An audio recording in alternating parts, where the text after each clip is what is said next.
Hey guys, this is Rainwolf from Convention Video, and we're talking Sword Art Online, War of the Underworld. Hey guys, Kirido Silverheart here. And Asuna Silverheart. This is Lyria. So, to start this off, I'm going to say capital, all caps, grade bullshit. I'm right there with you. This episode, it's a cluster. It is a cluster between moments of WTF and holy hell. But overall, I have to agree with you, Rainwolf bullshit.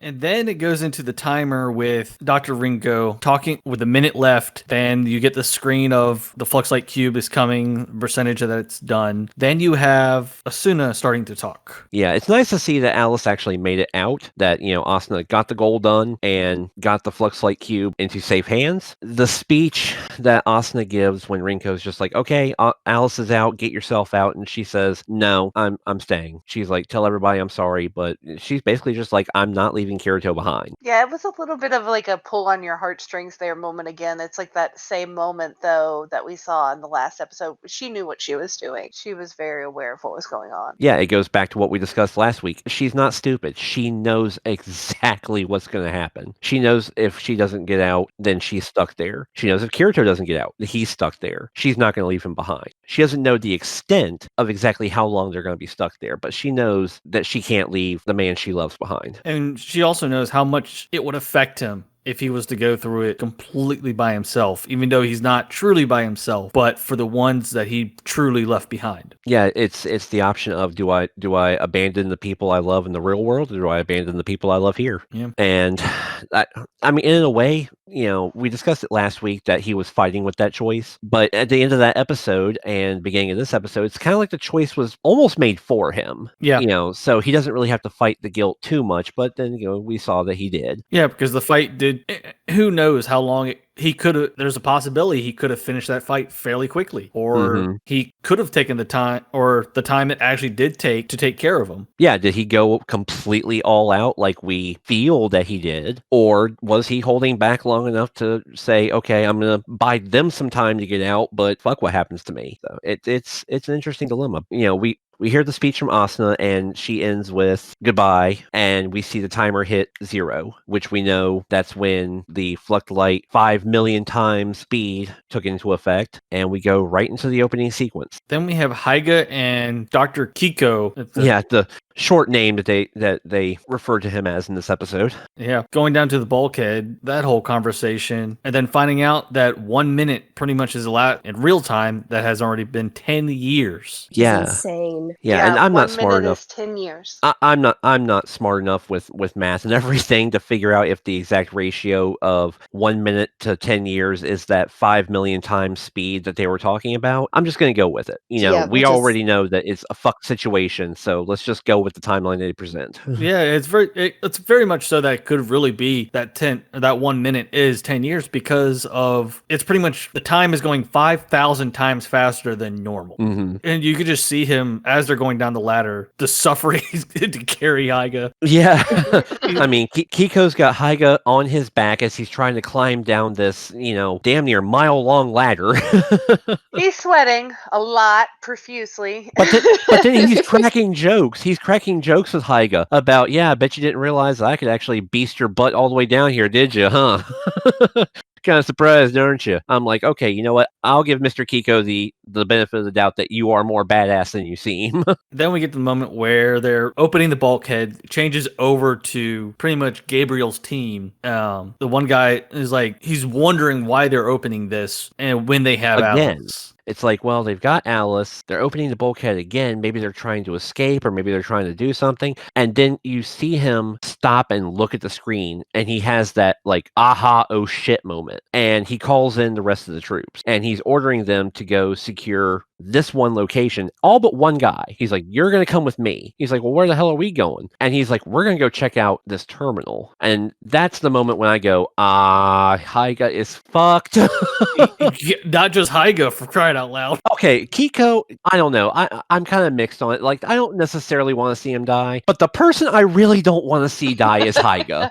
Yeah. I All fucking love gotten attached Haiga. to Haiga. Yes. The affection meter between Hyga and him is completely different. Exactly. Yeah, Exactly. there's a. I guess if the sacrifice has to be made, we'd rather it not be poor little Hyga.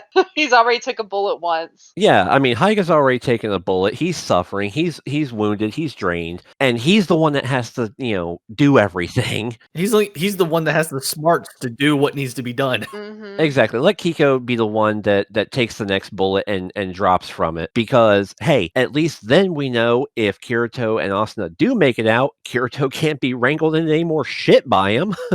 Yeah, You got a know, point there. that's my opinion of it. But hey, If it's not him, there'll be somebody else. yeah, there always Mhm. is. There's always a reason. And then you got Biggs and the other guy coming down the hallway. They get to the doorway, the end of the hall, at the bottom of the ladder, and they find, guess who? Mr. Yanai's corpse. Yes. Nice to see that one fuckhead at least got knocked off throughout this whole thing. One out of the 3 is actually dead. Yeah, Mhm. that we know of. Yeah, that one is actually dead. So they're even just like, hey, wasn't that our informant? They're like, fuck them.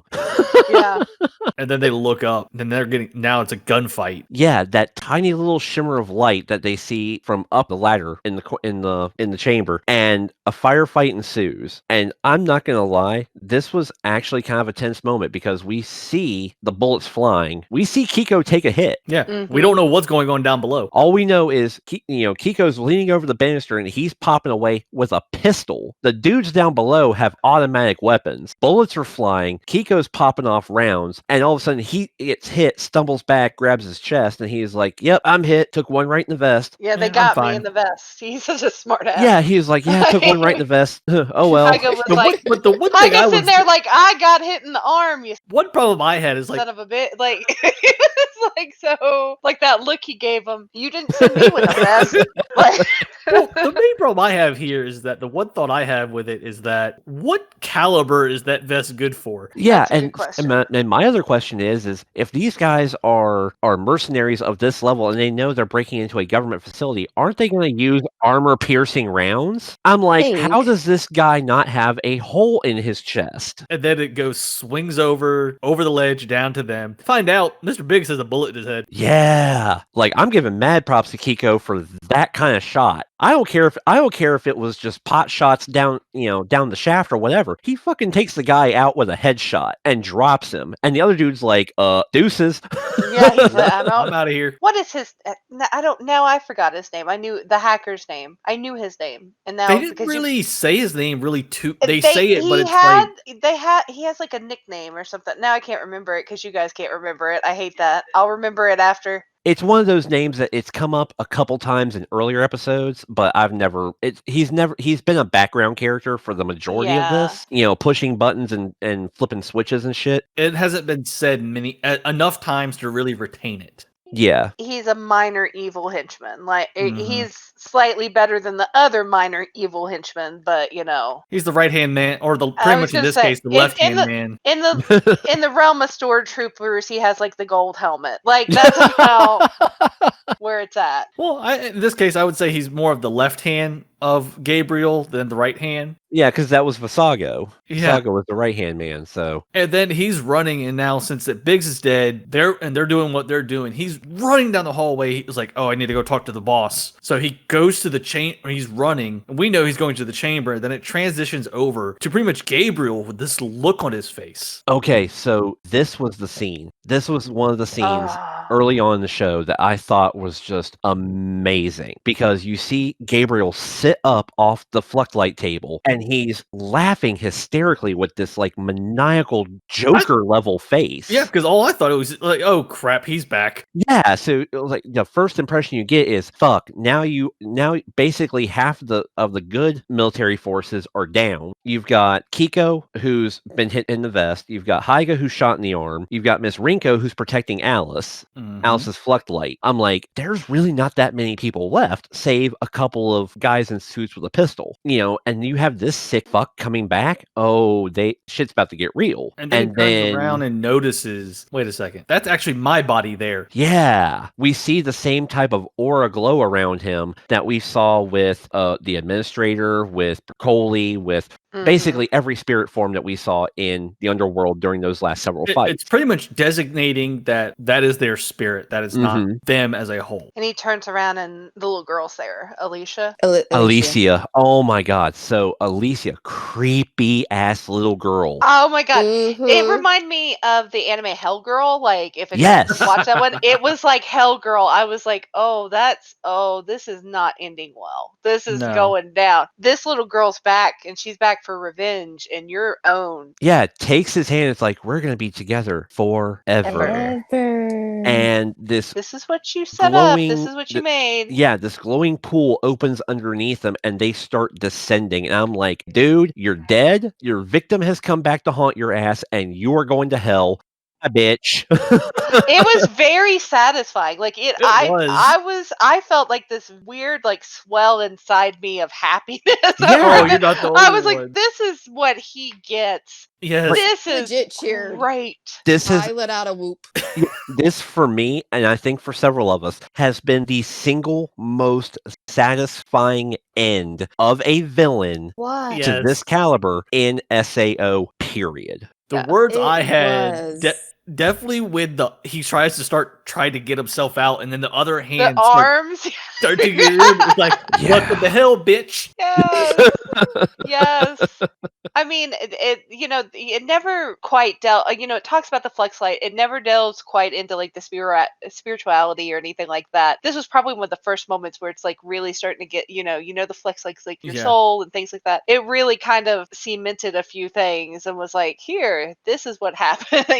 When your body separated from your soul. And this is almost the kind of thing that we thought we were going to see back in ALO when Kirito was hacking up and murdered Oberon. Yes. When with the pain resistors cranked all the way up to maximum, so he feels everything in his physical form. And the one thing the flux light system is working on a different level. This is working on a soul level, and so it's nice to actually see that yes, every bit of damage that he took from that fight with Kirito, and the fight that he took beforehand with Shinon, and the fight that he took before that with Bercoli, has actually had a physical effect on him. The more I think on this one is that because it had more of an effect because whatever they did to his avatar merged him more with the world as being merged with Vecta, for one thing, to be able to have that dark energy, to have that much control over the underworld for an avatar that got transferred over. Yeah. It really affected him. And I think what I think is really what happened to get him to this state was, besides the merger with Vecta and his character, that as soon as the acceleration kicked in is when he actually died as well. So that affected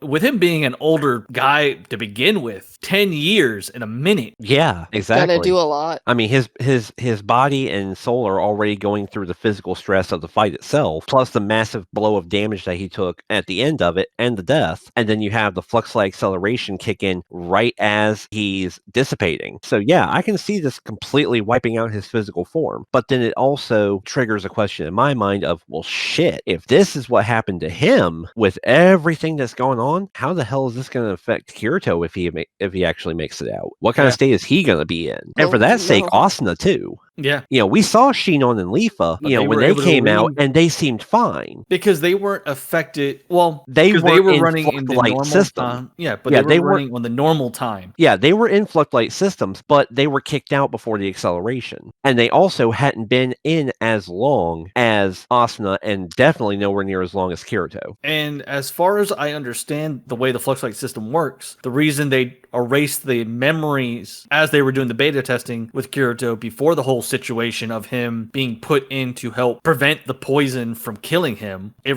removes the memories of your time in the game so that it doesn't affect your physical body. Well, and then on top of that, it also doesn't affect your mental development either. Yeah. Because if you think about it, it's kind of like the time paradox that we find out about with Amy and Rory in Doctor Who during the Matt Smith saga, the Matt Smith run, where they have memories of two distinct timelines of their life. And it's like, which one's real? Well, in all reality, they both are, because he grew up, his Fluctlight version grew up in this world and developed and grew. But then he was also already a certain age, a certain form, and a certain mental state in the real world too. So how does a mind bridge that chasm and mesh everything together with the experiences of two completely different lives? It's a very deep concept, and we only have the information that was given to us. There might be more information in the novels or somewhere from the author itself, but that'd be something very interesting to really read up more onto. Yeah, I would love to delve into this, because this is the science that we're working toward. This is the kind of thing that people want to push in reality today. They want to make the virtual world more realistic and experience things in whole new ways. But this right here shows there are consequences. Yeah, the danger of it.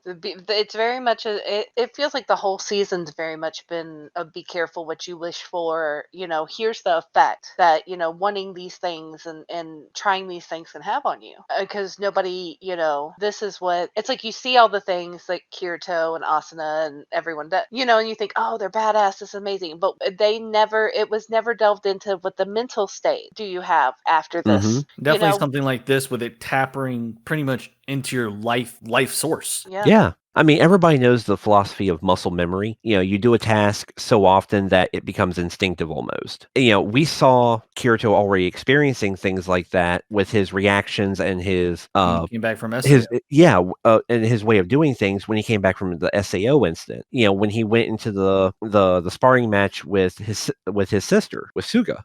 She takes the official authentic kendo style, and he goes into his swordsman style. And she's like, "What the hell are you doing?" He was like, "Just chill, this is the way I do things." And he's commenting on how light the bamboo weapon is compared to his muscle memory of his weapons in the game. Well, because the one-handed blades he used were no joke. Exactly. I mean, let's just even think about, let's fast forward a little bit to ALO. When he finally gets his hands on Excalibur, he was just like, he couldn't even jump with Excalibur, more than a couple feet, because he was just like, this thing is just too damn heavy for me. Same thing happened when he got into the Underworld. He was like, I have no control over this weapon because my abilities don't match up to the control level of this item. So he had to beast himself up before he could even do half the things he was used to doing. Yep. So after all this, pretty much Gabriel going into hell, we have his left hand, is what I'm going to call him now, come walking into the room, or running into the room technically. He looks over and sees Gabriel's body. The shape it is, his nails are completely bent out from where they are. Yeah, you see that he died clutching into the chair, into the bay. Mm-hmm. Like he was almost Beautiful. digging his claws into it. And I'm like, you know what? You fucking deserved it. To the situation. Yeah. Then he looks over, he sees that, turns around. Oh no, he's dead. Then he turns and looks to Fasago. Yeah, Fasago. He's dead. Almost pretty much dry. His body is like dried out. Yeah. It's scary, because he went in looking like, maybe a mid-20s to early 30s, some, healthy young guy. Yeah. And now he's looking like an 82-year-old decrepit corpse. Yeah. That's been dead for a good hot minute. Mummified almost. Yeah. And he going through all this, goes back to the bay, the main control bay, saying that we need to get out of here. He's debating in his head whether to use what they consider to be their final solution with dealing with the situation and getting out of there on their own. And he cannot force himself to make that decision. And then another one of his soldiers is just like, just tell me what the hell it is. He's like, no, this isn't something that you need to worry about. He puts a gun to his head and he's like, fucking tell me what it is. Yeah. And I'll make the decision. He's like, commander's dead. Second commander's dead. He's like, you can't make up your damn mind. I'll make the decision for you. And then now we go over to that it's been 10 minutes has passed in the real time. When all this has happened. Goes down, then you got pretty much the guard seeing what's going on, that they're running away. It looks like they're escaping. And then you get the alarm for the engine room, or this shake to the engine room. Then they bring up the cameras and they see something pretty much like a C4 charge. Yeah, I was not aware that the actual power source, the engine area for this entire was a nuclear reactor? Was a nuclear reactor. I'm like, you guys are on the middle of a nuke in the middle of the ocean. Yeah.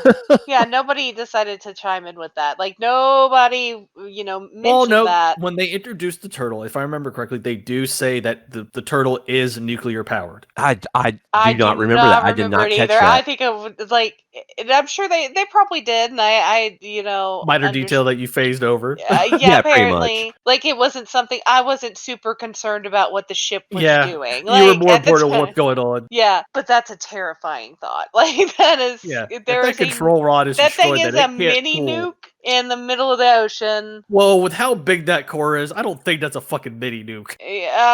No, you're looking at several gigatons. It's a nukey nuke. It's a nukey It's a nuke. nukey nuke. Thanks. Yeah, there we go. Like it, we were not aware that it was going to take out, The ocean. Pretty much. That this was Fallout and SAO version. Yeah. There's a crossover I didn't want to see. Bethesda, get on this. You get the guard. He runs off to go take care of the situation. Then it zooms over to our old friend. Well, hold on a second, because one of the lines that he says, I love it so much. He is trying to reassure Miss Rinko that he's going to be able to take care of the situation himself. And she was just like, it's got to be 1,000,000 degrees in that chamber by now. He's like, it's not going to be any hotter than a sauna with the steam turned on. That's I'm totally like, fine. You're insane, but I appreciate you trying to comfort her.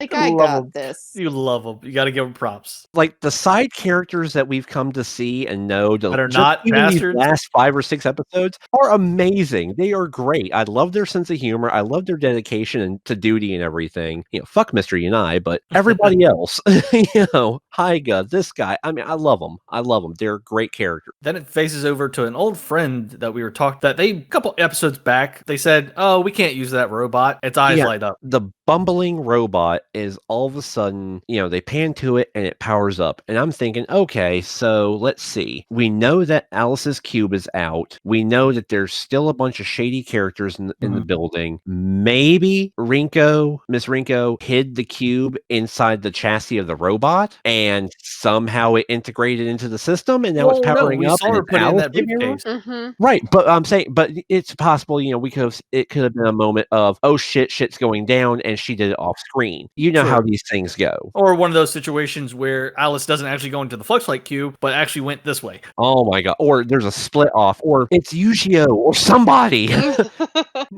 Yui.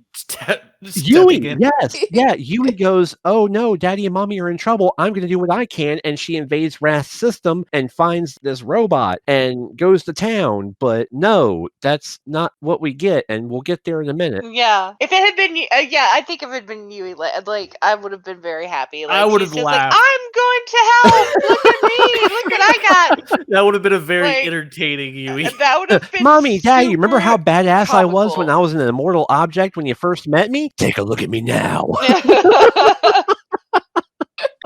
I'm Iron Man. And then she'd probably giggle about it. Oh my god, I would pay for somebody to do a fan edit of this. I would really do it. But anyway. Then it changes over after the glowing eyes over back to Hyga and Keek. Hyga's doing his work. He's looking over the railing. It's pretty quiet, thinking that nothing's going on. Then knowing about the reactor, telling Hyga to focus. He's like, hey, you got this for a minute, right? I'm just going to go check on things. I promise I'll be back. Famous last words. Yeah, when he notices the pool of blood after he's left. that he's obviously he has been hit, even though he's like, no, they got me in the vest. Apparently, they got you in some other places too. No, they got him with the vest, but the round was it penetrated. It penetrated. Yeah. So, like I said, armor-piercing rounds or something. Yeah, because bullet vests are graded in certain ways, and they even if it's a pistol and a pistol, but something from an automatic weapon, determining on the type, caliber is going to be strong. It doesn't even have to be an armor-piercing round. Yeah, I mean, if you think about it, a basic flak vest like that, you're maybe going to be rated up to a 45 caliber. Definitely 9mm and 22s and things like that. But I would say at the most a 45 caliber, you're looking at like a a 308 or 380 or something coming out of that assault rifle. That's going to be a very, very powerful hit. Because even if it doesn't go through, it's going to hit you hard enough to maybe puncture skin. It's going to pierce something. And then after he's left the pool of blood, you got the guard. He's going all spy-like down the hallway. Secret agent man. Yeah, you expected like the Mission Impossible theme for a moment. You were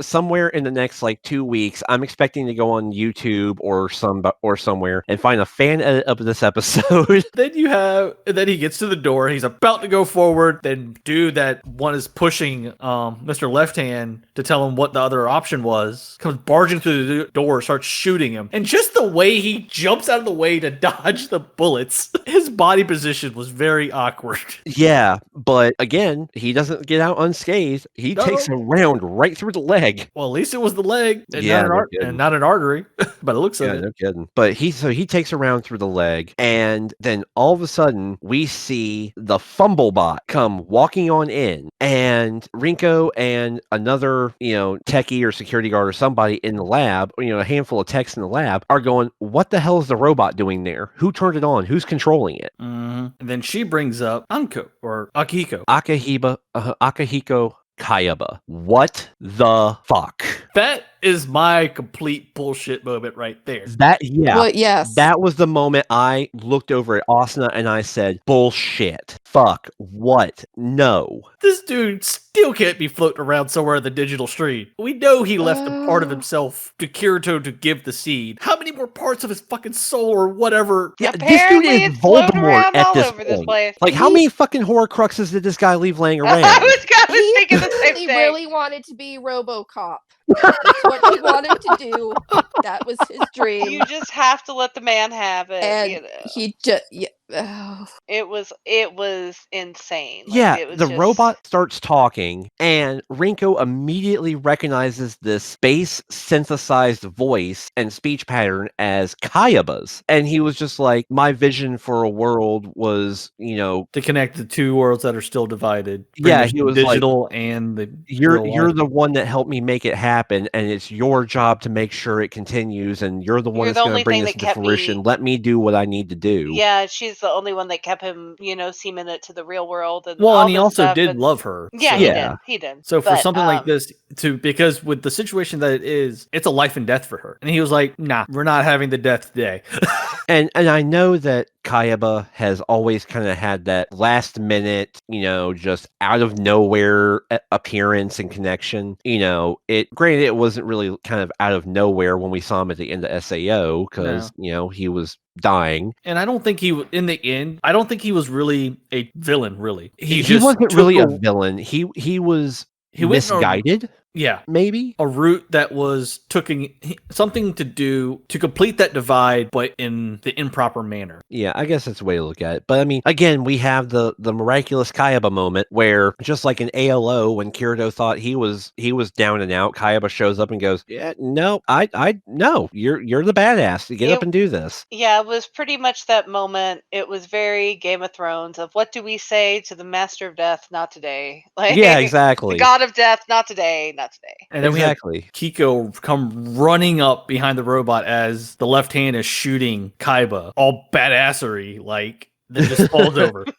Badassery. Yeah, so Kayaba in the robot goes and opens the chamber to where the bomb is planted inside the reactor. And as he's going in, we get the error messages saying that the main power cord has been damaged. And we see motor oil and everything coming out of the different joints and sockets of the robot as it's trying to move. And he's limping pretty much. It almost looks like it almost looked like blood. It was like it really did. It had this weird like blood look to it, but of course it was because of the shading. And he was a robot, of course, but I think it was supposed to have. Like, it was definitely symbolic. Yeah, it was very symbolic. The way they did the coloring in the room, it really made it look like blood. This was an odd way of it. I don't know. It was almost like redeeming him in a way. Yeah, it was giving him a moment that, maybe he wasn't such a big jerkhole like he was. What I really love here is when Rinko says the words, definitely when he shuts down for the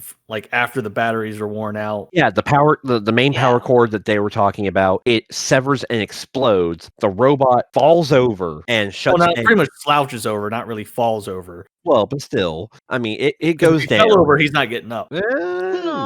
Maybe. But it goes down, and Rinko, we see her grab a necklace, through her shirt. Yeah, we've seen this necklace a few times throughout the series. She grabs it so hard she bleeds. I don't know if anybody noticed that. Yeah. She clutched that thing so hard there was blood. And she's pleading and begging the word. Kayaba, you are Heathcliff. You are the Black Swordsman's greatest rival. Get up and show us one last miracle. Be the person that you were supposed to be type of deal. And I'm just like, bitch, you are praising him an awful lot for the shit that he put people through. Yeah. Yes.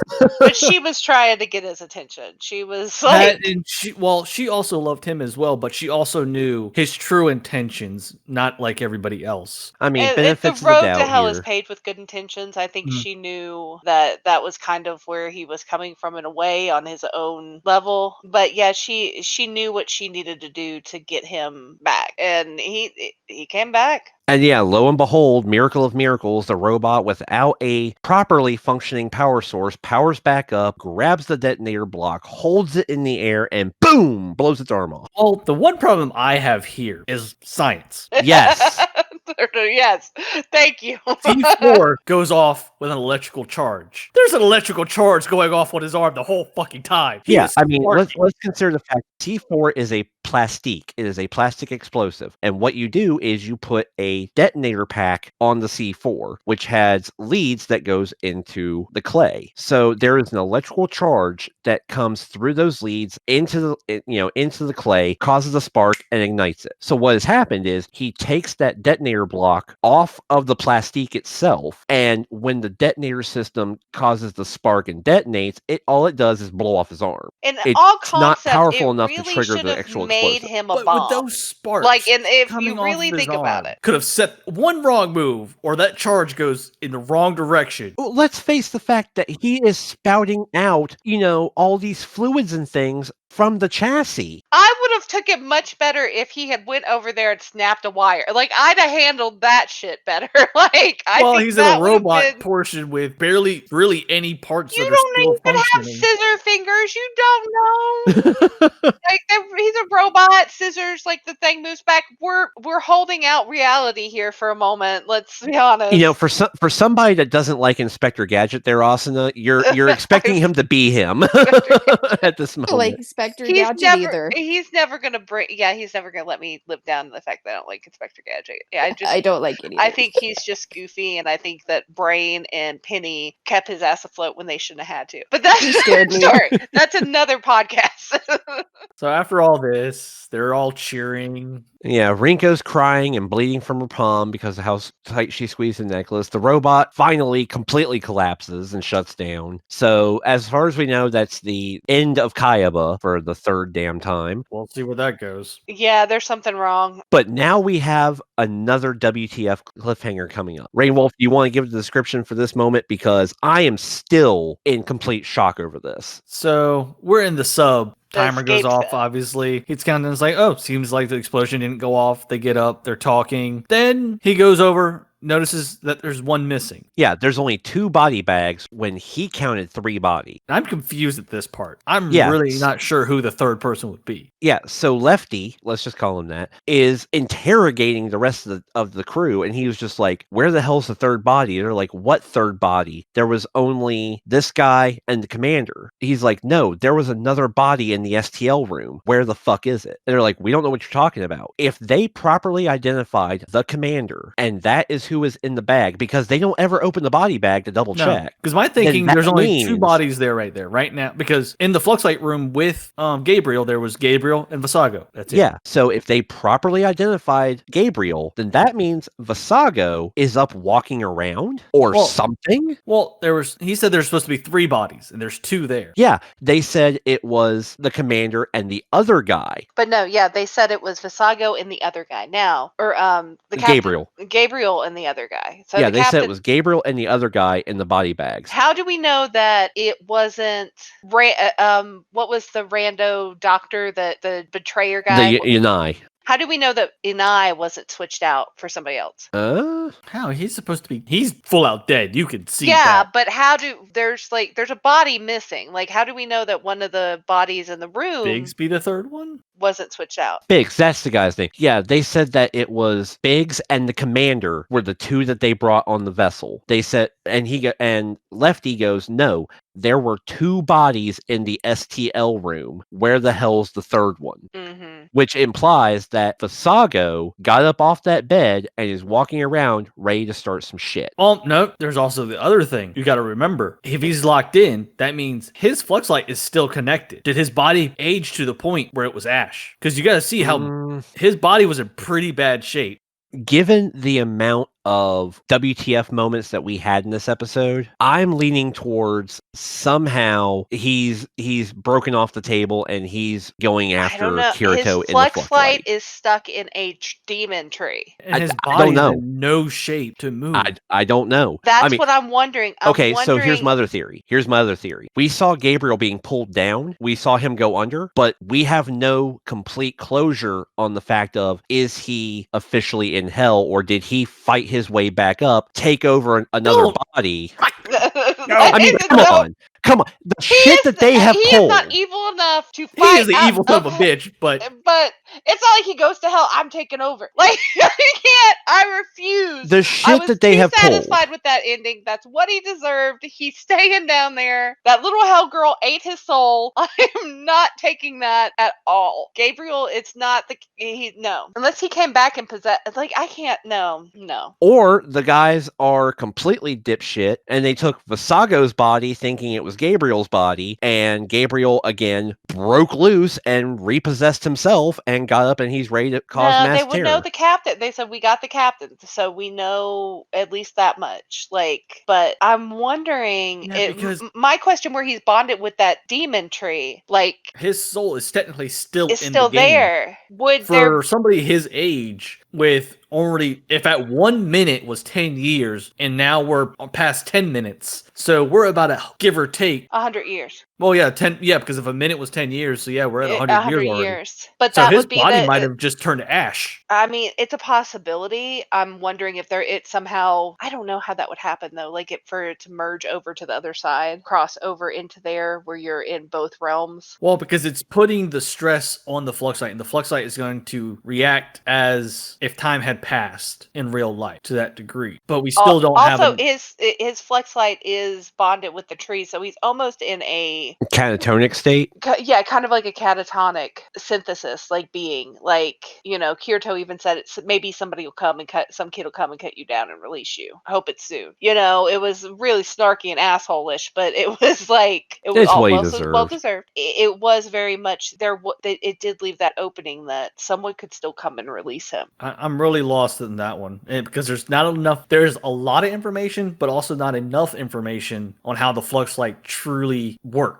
Mm-hmm. I have this weird. Or was Kirito completely wrong, and when everything shut down, he got ejected anyway? I mean, it's. Well, I don't get how he shouldn't be rejected. Yeah, that's true. What if Heathcliff's flux light was in Robot? Okay, follow me. And Robot finds Visago and takes his body and is now walking around with as decrepit and dried out as it is. Maybe he got some water or something.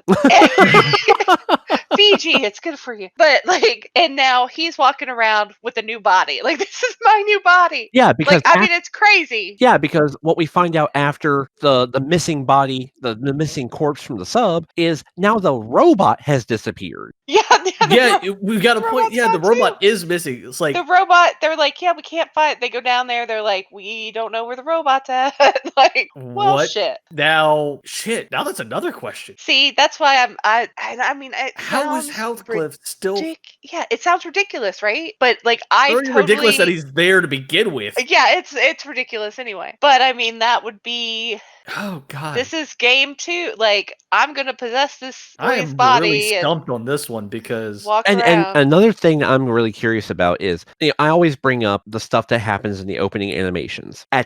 In the newest incarnation of the opening, we see Kirito come back with his God mode eyes, as everybody refers to it. And after you see the scene of him fighting with what we now know as Gabriel's demon energy form, it shows what looks like Alice in the real world, zooms in on her eye, and it's a robotic iris. yeah. Like she's walking around in a completely, I guess, cyborg or AI system.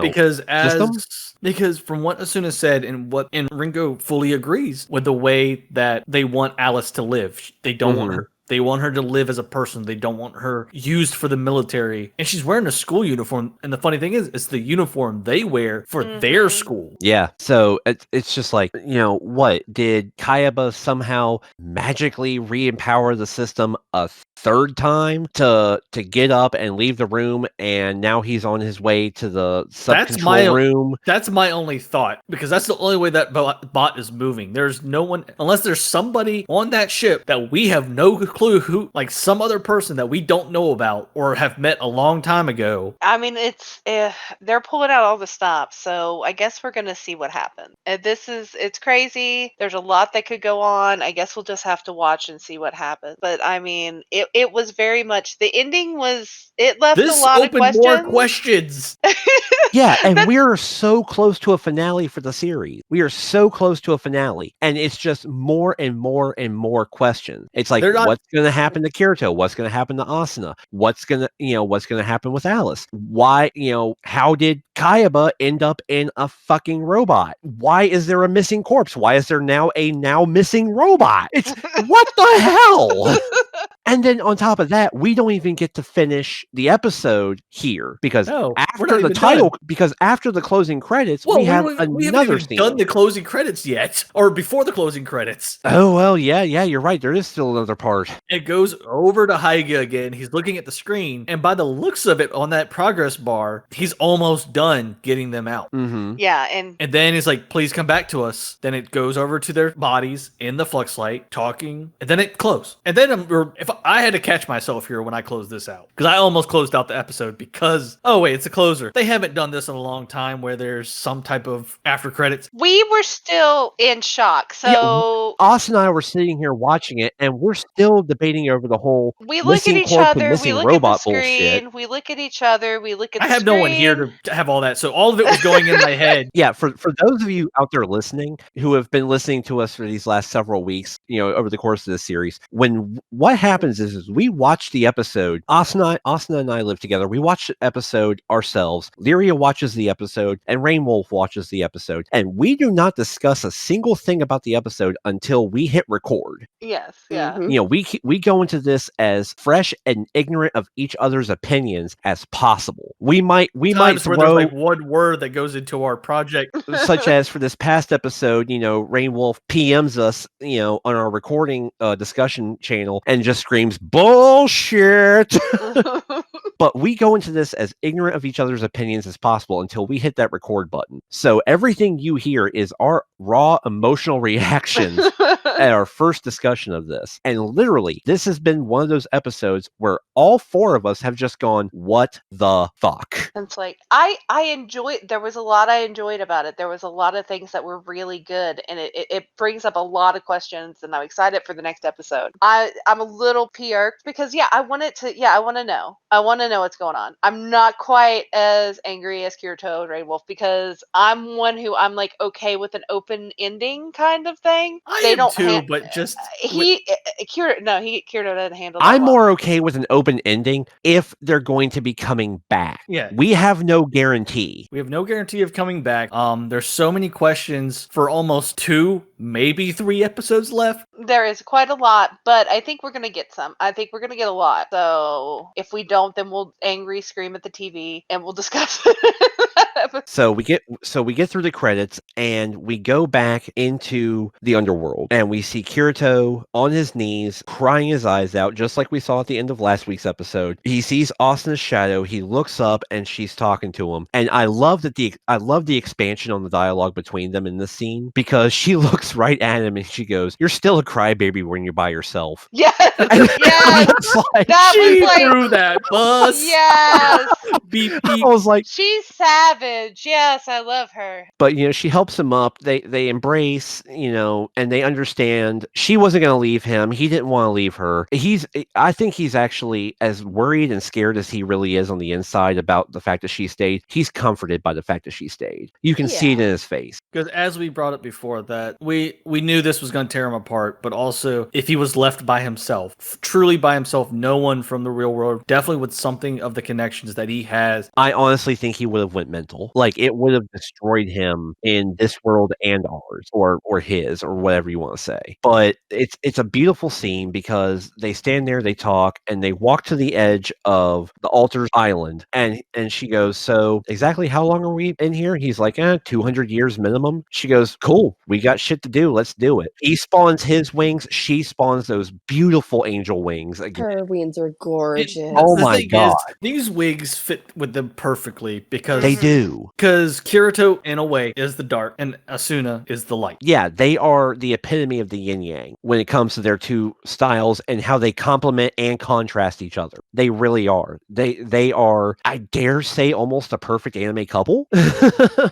mean, I'm sure there are other examples out there, and listeners can comment on the channel and everything and let us know who they think the perfect couple is in anime. But in my opinion, especially in scenarios like this, we see just how much their light and their dark sides contrast and complement each other. Well, it's the berserk healer and the dark swordsman. I mean, I think that's how it is. That's how it's always been, and it shows that again. But yeah, 200 years, we've got a lot to do. I'm curious of what they're gonna do. Yeah. One thing I really think that's going to happen. rebuild they said the world's new. It's just started, so they're like this world is born anew or reborn or something like that. It's like it's a brand new world. I agree with that statement because obviously the world for the longest time was split into two: the human territory and the dark territory. Yeah, and now that chasm has been completely, bridged and the gate has been destroyed. The administrator is no longer in the picture. The Axiom Church is really no longer in command,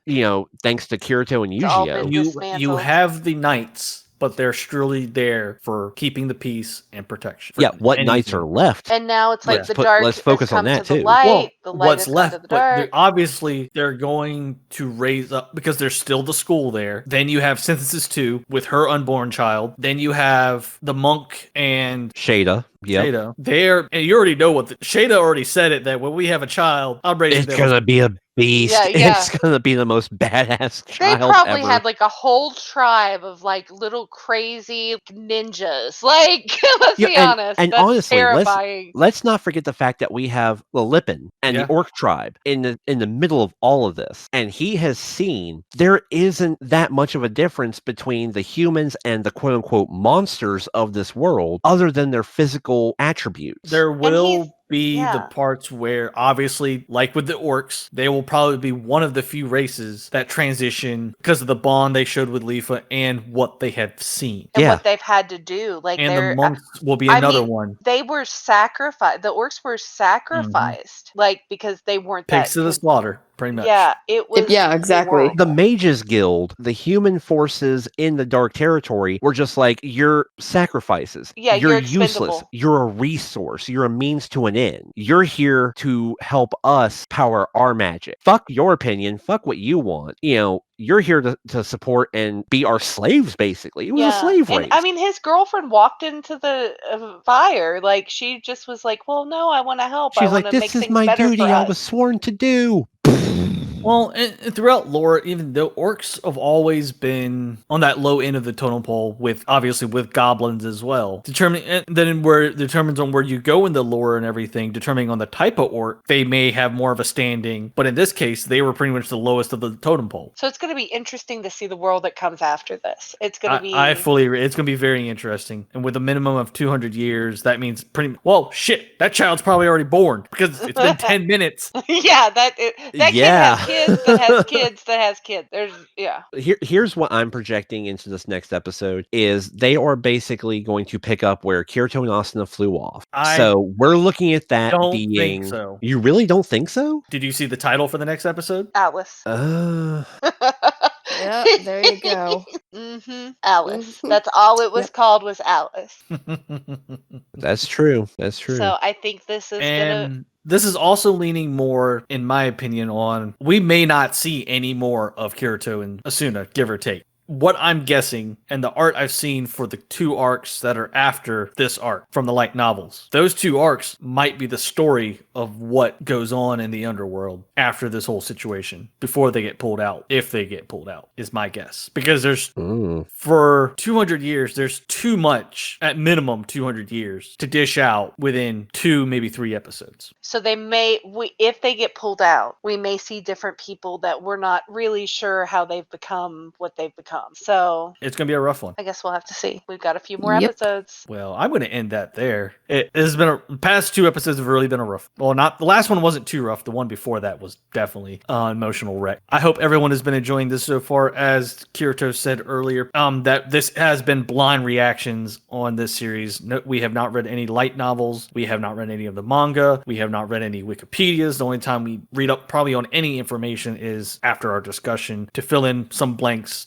throughout that story. Yeah, more or less for ourselves, and we welcome any questions or discussions. We'll keep an eye on the comment sections and things. If you guys have questions for us, feel free to throw them at us. If you want to, start a discussion about it, hey, let's throw down and have a dialogue. So, as you know, I'm Rainwolf. Kirito Silverheart. Asuna Silverheart. You're not do it. God, and Lyria. Cut out. Just leave that in. That's the best part. And as always, this is Convention Video. Leave a like, comment, and hit that bell to stay up to date for any information that comes out. And we will see you next time. Bye.